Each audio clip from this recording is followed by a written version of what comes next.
sigui, jo el que crec és que en la situació actual, o sigui, costa creure que ja estiguem en una situació de lliure mercat. O sigui, en la intervenció, un senyor que té tanques grifo des de Rússia, distorsiona tota l'economia mundial,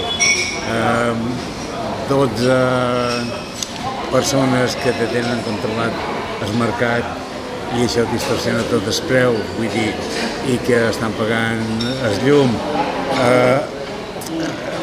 Lo que pagábamos a 10, hoy pagamos a 100, pues eso ya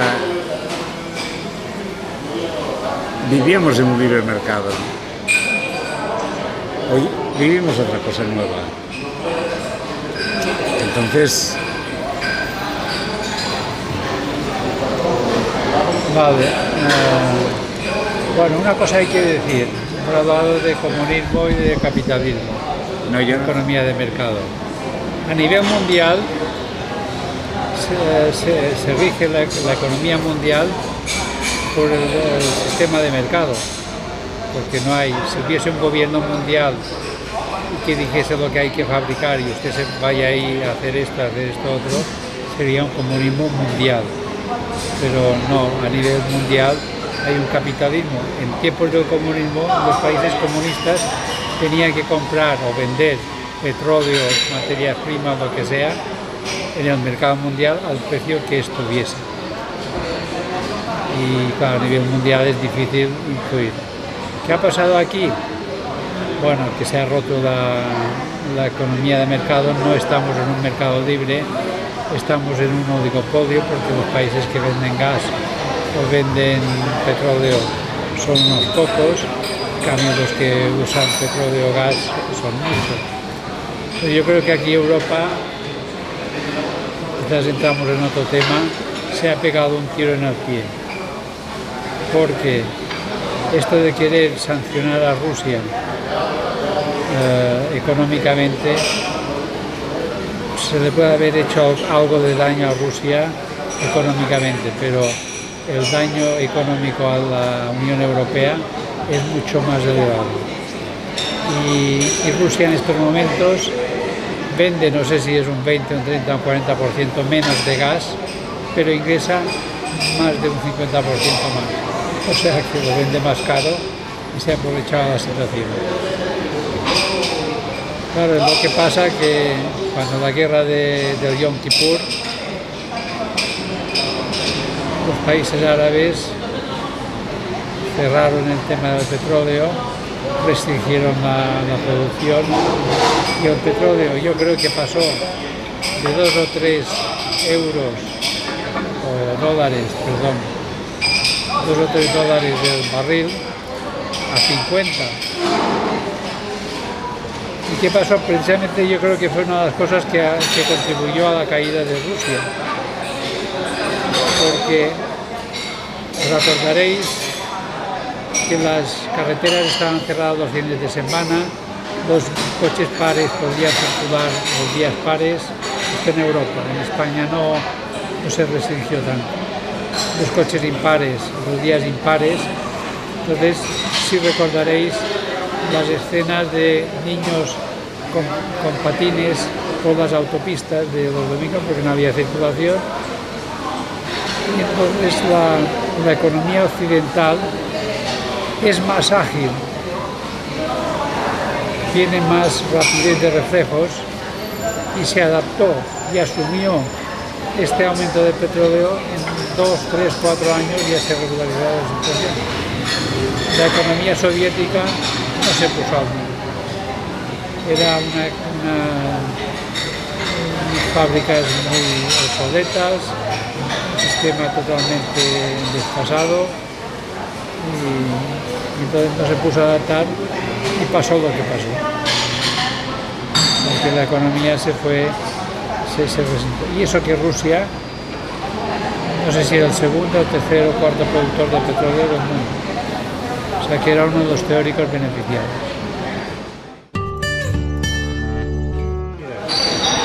Quería hacerle una pregunta al profesor, más una reflexión, sobre el proteccionismo en la economía. del que pensamos bueno, efectivamente, la economía debe ser libre, moviéndose con una dinámica entre oferta y demanda, que es lo que la mueve.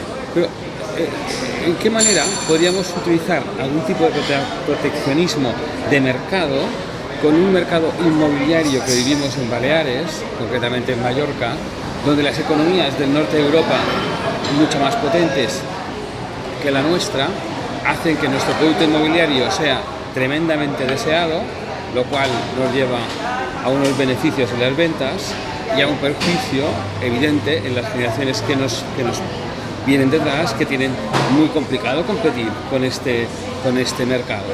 Evidentemente hablar de proteccionismo es difícil y a lo mejor si hay en otros ámbitos que deberían regularlo, no el mercado, pero si puedas darnos alguna reflexión sobre cómo puede acabar esta dinámica, en este caso injusta para una economía menos potente como es la mallorquina comparada con las grandes economías del norte de Europa.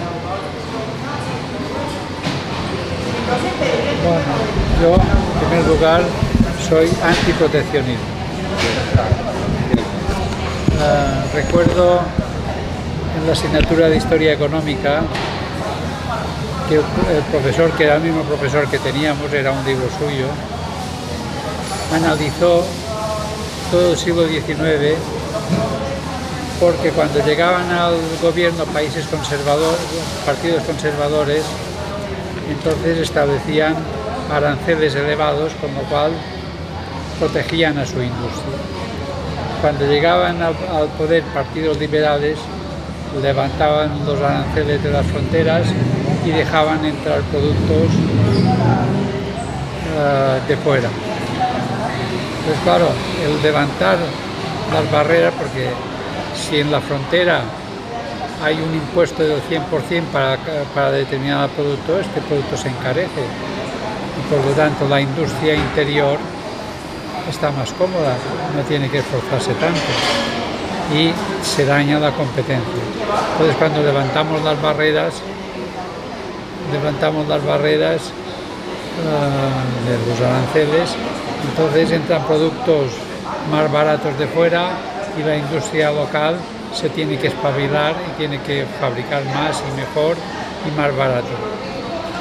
Entonces la conclusión que hacía el libro es de que después de 100 años, estamos hablando de los países más avanzados, estamos hablando de según qué países, incluso España podía quedar siglo XIX fuera de este estudio. Estados Unidos, Alemania, Inglaterra, los países nórdicos, Italia, etc. Entonces, después de cambios de gobiernos en un sentido y en otro, en todos estos países se llegó a demostrar de que el librecambismo, la facilidad de entrada de fronteras y tal, a la larga hacía abaratar los precios y la población mejoraba su nivel de vida. En cambio, el proteccionismo lo que hacía era proteger a la industria propia, hacerla no competitiva, obsoleta, ineficaz y además con precios caros. Tú apuntas una segunda cosa, que es que aquí o abrimos las fronteras o las cerramos. Pero también hay que decir una cosa, que es lo que pasa ahora con el tema de la guerra de Ucrania, es que nos encontramos de que Europa y según qué países se han puesto en manos de países que de hecho están utilizando un monopolio. Los chips de los coches y algunos productos, ya resulta que nosotros dependemos del gas de Rusia, del gas de Argelia, del petróleo de Rusia o del petróleo de Venezuela y de los microchips de China. Entonces esto hay que ir con cuidado porque creamos una dependencia. O sea que el librecambismo hasta cierto punto, garantizando. Incluso ahí hay una cosa que estudié, supongo que hoy día se estudia de otra forma más actualizada, que era la ley de ventajas comparativas. Si un país es más eficiente produciendo a base de productos agrícolas. Más eficiente que el país B produciendo trigo y produciendo maíz, pero resulta que produciendo trigo es mucho más eficiente. Al final acabaremos que el país este producirá trigo y el otro producirá maíz, a pesar de que el primero es más eficiente produciendo maíz, pero prefiere dedicar todo a producir trigo. Claro, después cuando se pone una frontera y decir, pues ahora no compro, ahora no vendo, es cuando se puede producir esta situación. Y en el tema de los inmuebles es un tema gordo porque hoy en día no se puede comprar una persona joven con los salarios así como están, no se puede comprar un piso. Yo, en mi caso, cuando me casé, compré un piso de protección oficial. Me costó es ridícula la cantidad, pero era el precio que había entonces. Me costó 1.600.000 pesetas, es decir, no llega a 10.000 euros. Y es lo que había entonces, pisos de protección oficial, no podías venderlo por más de la cantidad que te habían fijado, etcétera, etcétera. Había una serie de limitaciones, pero al menos la gente joven podíamos comprar un piso. Hoy en día está desaparecido. Yo creo que no se construyen pisos de protección oficial o viviendas protegidas o como se le llame. Entonces sería una forma de que la juventud pudiese acceder a la vivienda. Claro, después está el tema de las hipotecas, que ya no hemos llegado ni por arriba, el tema de las hipotecas y el tema de los alquileres, que claro, quieren topar el precio de los alquileres y el mal es peor. No sé si te contestas. No, es muy bueno. Es una de las grandes soluciones en las que debería trabajar la sociedad a facilitar el acceso a los que vienen por detrás con unas leyes no proteccionistas, pero sí específicas, que salgan de la ley de mercado, de la oferta y la demanda, porque hay un sector que proteger, que son los jóvenes. Bueno, la ley de la oferta y la demanda no te da saltadas. No es cierto, sí. La puedes, por ejemplo, con el tema de los salarios, lógicamente establecer unos derechos laborales, etcétera, porque el trabajo no es una mercancía. Bueno, pero bastaría que se hiciera cumplir la ley. O sea, en Palma no se puede hacer, por ejemplo, apartamentos turísticos, está prohibido. Y se permite que hayan, y hay en todas las esquinas y en todos los edificios. O sea que bastaría que se obligara a cumplir la ley. Ya con eso ya se avanzaría bastante. Pero bueno, hay una ley que tiene que apoyar a estos niños. Vale, pero es que eso, solo que se cumpliese la ley que existe y avanzaríamos bastante. ¿Entiendes qué te quiero decir? Pero es que los pisos que realmente ya están, entre comillas, protegidos para que tengan un uso que no es turístico, o sea, están en uso turístico. Entonces, y incluso muchos pisos que no son protegidos. Me gustaría hacer mi pregunta es la siguiente. Hoy en día todo el mundo, que lo veo muy bien, estamos exigiendo, demandamos, queremos vivir lo mejor que podamos. Queremos evolucionar mucho. Yo lo veo muy bien. Ahora, mi pregunta es la siguiente. ¿Qué hay que hacer en relación a las circunstancias que estamos para poder conseguir todo esto? Si es que hay posibilidad de conseguirlo. Esta es mi pregunta.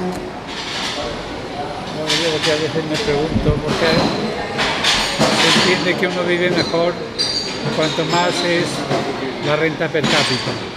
Hablamos siempre en temas de dinero y monetario. Yo me pregunto una cosa, ¿quién vivía mejor? ¿Nuestros bisabuelos o tatarabuelos que se levantaban al salir el sol? Porque se despertaban con el sol, no tenían ni reloj. Cogían el carro, se iban a la era a hacer, no sé, a segar o lo que sea. Después al mediodía ponían el carro y el caballo debajo de una higuera Al mediodía venía la mujer con la comida, se la daba la comida, comía y después se ponía debajo del carro, debajo de la higuera, a descansar un ratito y después seguir trabajando. No tenía ni electricidad, ni teléfono, ni móviles, ni televisión, ni nada de todo esto.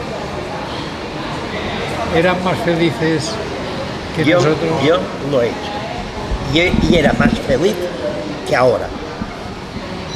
No tenía a lo mejor lo que ahora tengo, pero lo que tenía era suficiente para yo poder seguir viviendo. Tenía un horizonte, tenía ganas de trabajar, podía trabajar, tenía oportunidades, evolucioné, subí una familia, hice mi patrimonio y, aparte de todo, soy feliz. Pero también cuando estuve haciendo todo esto, todo el tiempo que yo estuve haciendo esto, yo fui el hombre más feliz de este mundo.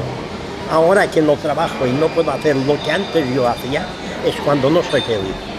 Es triste esto, en un mundo competitivo, que si te descuidas te quitan lo que sea, y tienes que estar al día y tienes que mirar 50.000 cosas cada día para estar enterado de todo. Y sí, es una cuestión que es muy subjetiva. Es decir, ¿quién vivía mejor? ¿Quién era más feliz? La tasa de suicidios y de depresiones es muchísimo más alta ahora que no hace 200 años. Ahora es que yo estoy viendo que cada día se masifican las cosas en un intervalo muy corto de tiempo, se hacen miles y millones de cosas.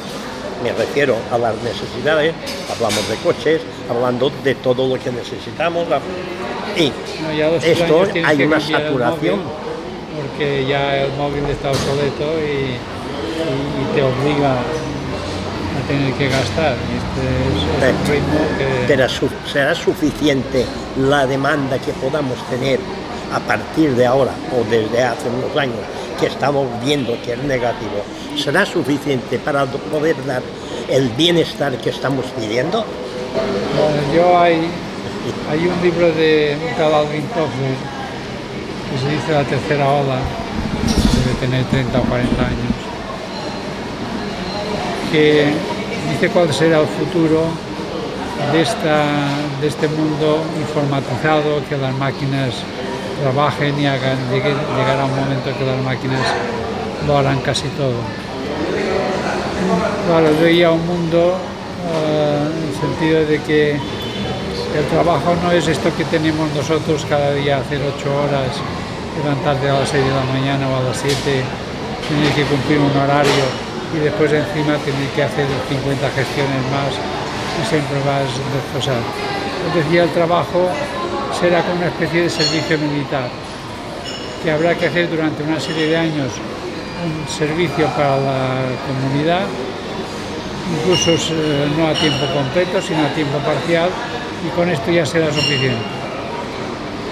Bueno, toda esta gente, yo cuando me gustan las películas de ciencia ficción, la mayoría son catastrofistas. Yo siempre pienso en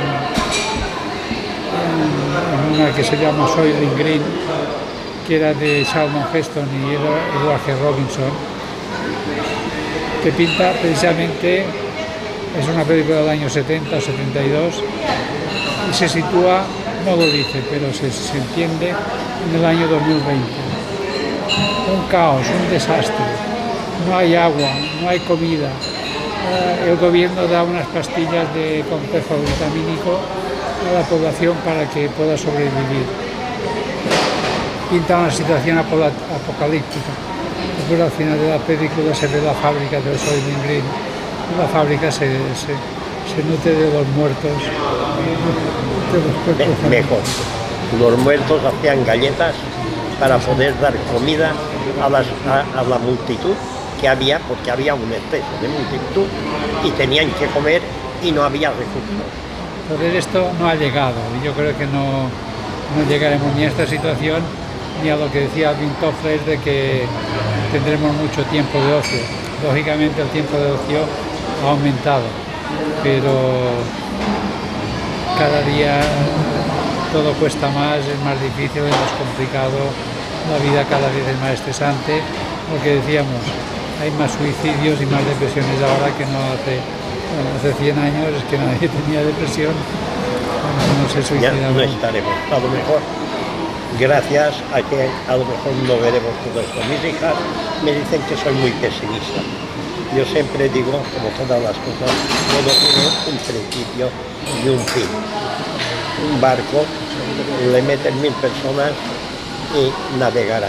Le metes dormir y a duras penas navegará.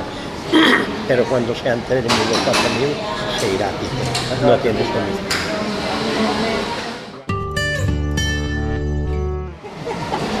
Bueno, yo quería hablar de alquileres de viviendas, porque un problema que yo pienso que existe y los que están gobernando parece que no opinan igual, o no se les ocurre pensarlo, es que si sigue este proteccionismo hacia los inquilinos en contra de los propietarios, se topa tendencia a topar el precio de los alquileres, después el número de años que el inquilino puede estar dentro del piso es muy superior al número de años en que el propietario puede decirle al inquilino que ya no quiere seguir con el alquiler, que tiene un proteccionismo.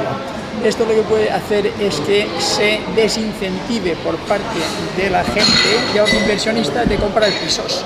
¿Por qué? Porque no están bien tratados los propietarios. ¿Qué pasa si no hay promociones de pisos nuevos? Pues que hay menos trabajo de albañil, de arquitecto, de aparejador, de maestro de obras. Ya tenemos un sector de los más fundamentales de la economía en crisis por culpa de este proteccionismo. ¿Lo vemos igual? Sí, en definitiva lo que se ha hecho ha sido alterar la economía de mercado en el tema de los pisos, porque ponen pegas un mínimo de años que tiene derecho el inquilino, un precio máximo, defender al inquilino a toda costa, lo cual tiene su sentido, pero bueno, hasta cierto punto, porque si no la inversión se retrae, no se van a construir casas, no se van a comprar pisos, y el señor que tiene un piso pues o lo vende o busca otra solución, pero no lo quiere alquilar. Entonces, si estamos restringiendo la oferta, pues lógicamente el precio tiene que aumentar. Entonces, a veces el querer proteger una cosa, el efecto es el contrario. Lo que sea libertad de establecimiento, libertad de funcionamiento, libertad de comprar, libertad de vender y tal, a la larga yo entiendo que es positivo, con unas limitaciones.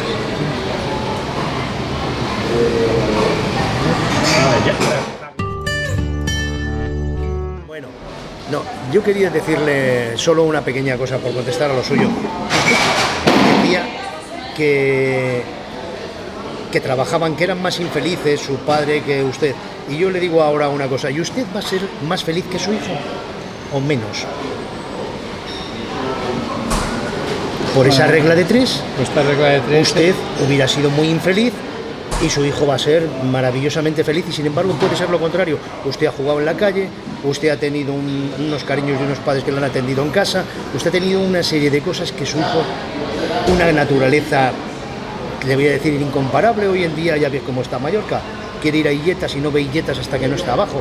Usted está escuchando todos los días los desastres de la naturaleza que están, y lo que están haciendo con Mallorca, y los problemas que tiene la calle, y la educación, y la violencia, y la droga.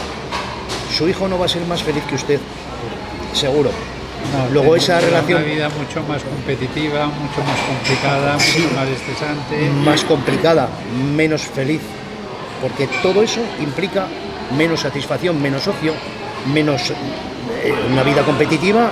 Quiere decir que tiene que estar ojo a visor para sacar su posición, para ganarse el puesto de trabajo.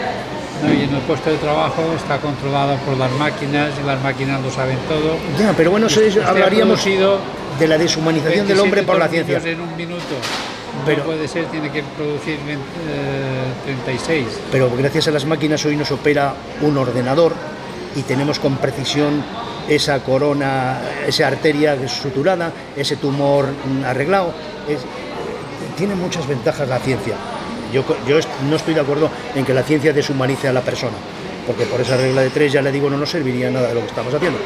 Y luego, por decirlo, lo del cambio climático. Hoy había una noticia que era altamente característica. Los búnkers estos de ahí de la costa, que están al lado de Sescobetes y todo eso, resulta que estaban a cerca de 20 metros de la línea del mar. Hoy en día el mar llega al mismo búnker. Ha subido más de 1,5 metros el nivel del mar. Eso supone que muchas casas incluso ahora mismo están llegando. Eso evidencia, estamos hablando de 36 de... No, de la guerra civil. De la guerra civil ahora ha subido 1,5 metros el mar, que quiere decir que se está deshaciendo por alguna parte ha crecido el nivel del mar. Y eso a nivel mundial, imagínense lo que supone. No, lo que pasa que esta tarde ha caído una torre entera que nunca caía así de esta agua tan tremenda. Yo creo que sí que hay un efecto de cambio climático, un poco por contestar a todo lo que usted decía. Yo lo siento, pero tengo que decírselo antes de marcharme, si no, no me queda a gusto. No, que el hombre haya influido en el cambio climático, sí, pero que no es la única causa del cambio climático. No, habrá muchas más, sí, está claro, sí, pero bueno. Y los movimientos de las glaciaciones son movimientos a largo plazo de muchos años que también deben influir, porque decían que en la cuarta glaciación el mar estaba a 150 metros más abajo y la geografía era totalmente distinta, porque países que ahora están separados, no sé si Inglaterra o Australia, pues estaban juntos con las islas que tenían al lado. Pero en un periodo de tiempo muchísimo más largo. Sí. Hablamos de siglos, quizás milenios. Yo le hablo de no llega a 100 años. Sí, pero de todas formas, y volvemos a las películas catastrofistas. No, esto es lo que hay. Es un movimiento paulatino.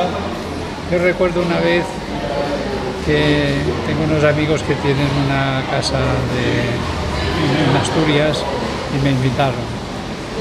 Entonces íbamos a caminar y un día dijimos, bueno, vamos a la playa. Me apetecía bañarme en el Cantábrico porque debe estar el agua muy fría. Vamos a la playa y después mi mujer que venga a buscarnos. La playa era de piedra, no era de arena. Y entonces detrás es una cosa rara, pero había un campo cultivado con una valla. Entonces pusimos la toalla ahí y nos pusimos encima, él se metió en el agua y yo no. Y la marea fue subiendo. Entonces toda la gente que estaba en la playa fue retranqueando las toallas. ¿Verdad? Llegó un momento que ya estábamos en la valla del huerto, y entonces había dos cosas: o te mojas la toalla o te vas. Y unos estaban por irse y otros por aguantar o quitar la toalla. Entonces, o saltar al huerto, sí. El movimiento es tan lento que no produce las catástrofes estas que vemos en algunas películas. Que bueno, esto se ha producido y en otras épocas, bueno, y nos adaptaremos. Ahora el otro día leía de que estos restaurantes que hay en la ciudad Jardín, que están encima del agua, que esto lógicamente se sube medio metro del agua, pues lo va a inundar, pero el ayuntamiento ya les ha dicho que les quita la concesión. Que le tienen que quitarlo, sí. Entonces, o sea, no le va a hacer falta que le coja el agua, sí. Bueno, yo es que creo que es muy rápido el movimiento que tenemos ahora en la naturaleza, la actividad, no sé si el cambio climático producido por el calentamiento global, por lo que sea, pero lo cierto es que se está notando, lo estamos viendo. Y el problema es usar y tirar, y estas imágenes que hemos visto a veces de países de Asia sobre todo, que se conoce que las corrientes van metiendo todos los plásticos en un sitio determinado y ahí hay toneladas y toneladas de plástico. Sí. Esto de plástico de usar o lo que sea de usar y tirar, no. Reciclar, reutilizar y reducir. Sí, eso sería lo ideal. Sí. Hoy en Italia también ha habido una inundación que ya ha visto la cantidad de muertos y todo esto que ha habido. Esto, por lo visto, no lo había pasado a Italia, no lo conocen desde la época los romanos, los cronistas lo reflejaban perfectamente todo este tipo de cosas, pues no había existido semejante cosa y estamos hablando en aproximadamente 2000 años. O sea, que también hay que decir una cosa, que es cuántas veces hemos visto inundaciones señores sacando los muebles de su casa, ¿Qué? sacando la cama porque está todo que se ha inundado, la nevera y se ve la raya, hasta aquí llegó la riada. ¿Y esto por qué es? Yo creo que ahí se ha producido un problema político, porque ahí nunca se tenía que haber autorizado edificar una casa al lado de otra. Eso es otra cosa. O en una torrentera. Pero se hace, se da, y cada año, Sí, sí. una vez aquí, otra vez allí, Pero esto otra es vez otra cosa, allí. sí. El agua Se- vuelve a coger su cauce entonces- y si se edifica una torrentera, evidentemente, pero Habría que prohibirlo. Pero ¿qué ha pasado? Antes, digo, hace 100 años, los permisos estos había que pedirlos a Madrid. Y Madrid decía, aquí las cotas de nivel, de torrente y tal, denegado. Ahora son competencias municipales. Hombre, si es el vecino que me pide esto y yo voy a desayunar a su bar cada día, me tendré que enfrentar con él si le digo que no. Y bueno, ya y está si bien. ayuda al partido de Ya. vez en cuando con Ya, alguna esto ya- donación, esto está bien. Era la misma naturaleza. Ya está. Perfecto, Ignacio.